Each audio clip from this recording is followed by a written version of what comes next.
بسم اللہ الرحمن الرحیم۔ حالت نشہ میں نماز کے قریب مت جاؤ یہاں تک کہ تم سمجھنے لگو کہ تم کیا کہہ رہے ہو۔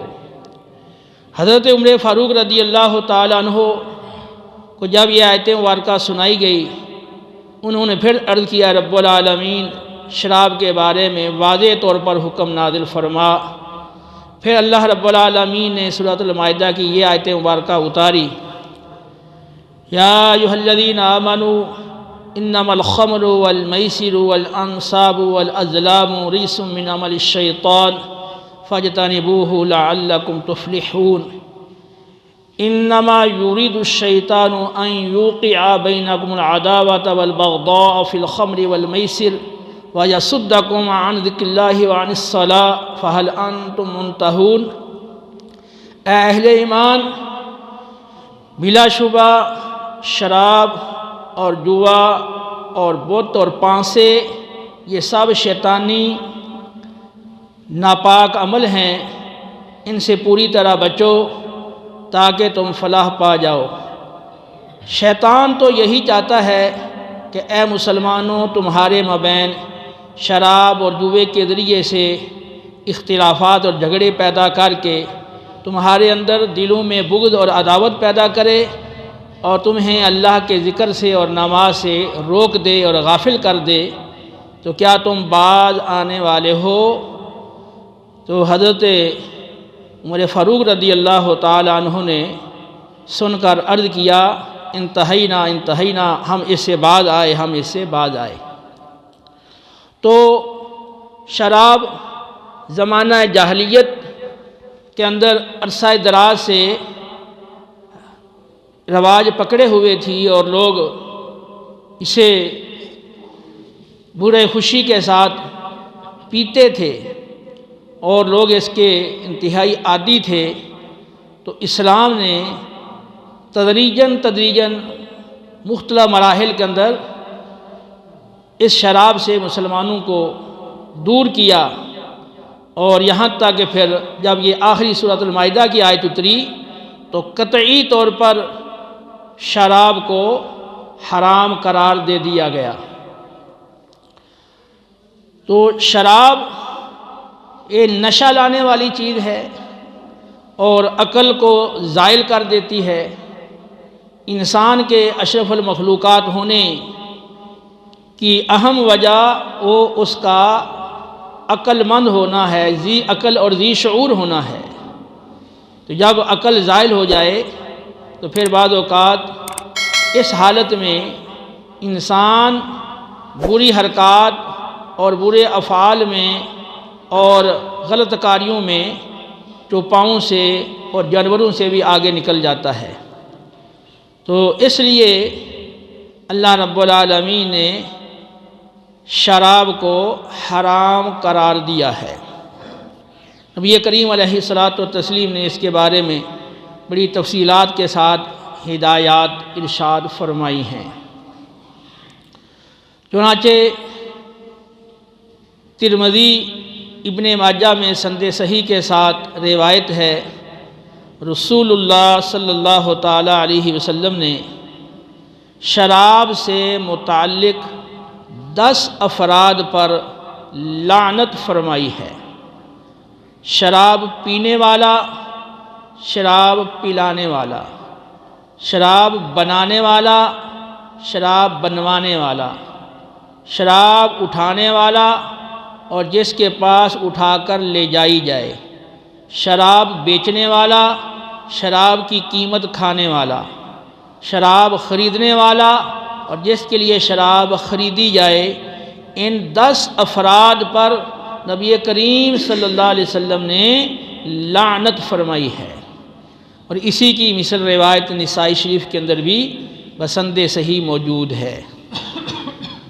صحیح بخاری اور صحیح مسلم کی روایت ہے، رسول اللہ صلی اللہ تعالیٰ علیہ وآلہ وسلم نے ارشاد فرمایا، جب شرابی شراب پیتا ہے تو وہ اس حالت میں مومن نہیں رہتا۔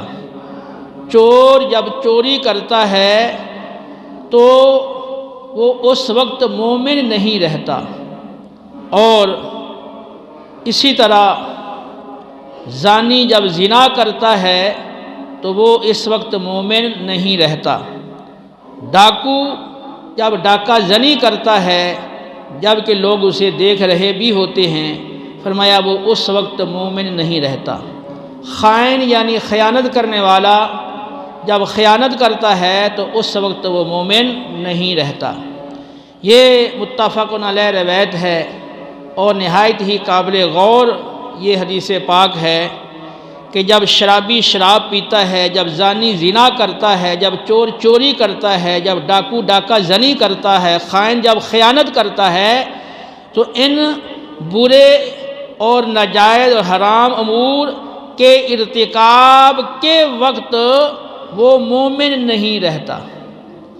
اور بعض روایات میں ہے کہ ایمان اس کے اندر سے نکل کر، اس کے قلب سے نکل کر اس کے اوپر بادل کی طرح ہو جاتا ہے، اور جب وہ اس عمل کو چھوڑ دیتا ہے تو پھر وہ واپس لوٹ آتا ہے۔ تو بہرحال یہ انتہائی غور کا مقام ہے کہ جب شرابی شراب پیتا ہے تو اس وقت وہ مومن نہیں رہتا۔ تو یہ شراب کی مذمت میں یہ روایت ایک مومن کے لیے جو ایمان کی قدر پہچانتا ہے یہ نہایت ہی اہم روایت ہے۔ نبی کریم صلی اللہ تعالیٰ علیہ وسلم کی بارگاہ میں ایک شخص نے عرض کیا کہ یا رسول اللہ صلی اللہ علیہ وسلم، میں شراب سے دوائی بناتا ہوں، تو کیا شراب بنانے کی مجھے اجازت ہے؟ تو آپ نے اس کو منع کر دیا۔ تو جب اس نے کہا میں تو اسے دوائی بناتا ہوں، تو فرمایا کہ شراب دوائی نہیں ہے بلکہ یہ تو بیماری ہے۔ تو نبی کریم صلی اللہ علیہ وسلم نے شراب کے دوا ہونے کی نفی فرمائی اور فرمایا کہ یہ ایک بیماری ہے۔ یہ صحیح مسلم کی روایت ہے۔ ایک شخص نے عرض کیا کہ میں شراب سے سرکہ بناتا ہوں یا سرکہ بنانا چاہتا ہوں، نبی کریم علیہ السلام نے اسے اجازت نہیں دی، آپ نے سرکہ بنانے سے بھی منع کر دیا۔ اسی طرح صحیح مسلم کی روایت ہے، ایک شخص یمن کے علاقے سے آپ کے پاس حاضر ہوا اور اس نے عرض کیا کہ ہمارے علاقے میں لوگ مکئی سے مزر نامی شراب بناتے ہیں اور اسے پیتے ہیں۔ تو نبی کریم صلی اللہ تعالیٰ علیہ وسلم نے فرمایا کہ کیا وہ نشہ لاتی ہے؟ اس نے عرض کیا جی ہاں، وہ شراب نشہ لاتی ہے جو مکئی سے تیار کی جاتی ہے۔ تو رسول اللہ صلی اللہ علیہ وسلم نے ارشاد فرمایا کہ ہر نشہ آور چیز حرام ہے۔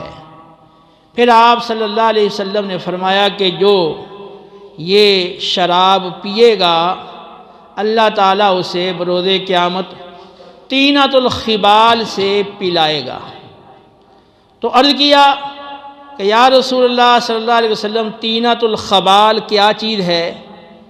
تو فرمایا کہ یہ دوزخیوں کا پسینہ ہے یا دوزخیوں کے زخموں کی پیپ اور خون ہے۔ تو پسینہ یا زخموں کا دون یہ ہے طینۃ الخبال، اور جو شراب پیتا ہے اس کو یہ چیز پلائی جائے گی۔ اسی طرح سے مسلم کی روایت میں ہے، نبی کریم صلی اللہ علیہ وسلم نے ارشاد فرمایا کہ جو شراب پینے کا عادی ہے اگر بغیر توبہ کے مر گیا تو وہ آخرت میں جنت کے اندر یہ شراب طہور نہیں پیے گا، یعنی آخرت میں اس کو یہ شراب طہور نصیب نہیں ہوگی۔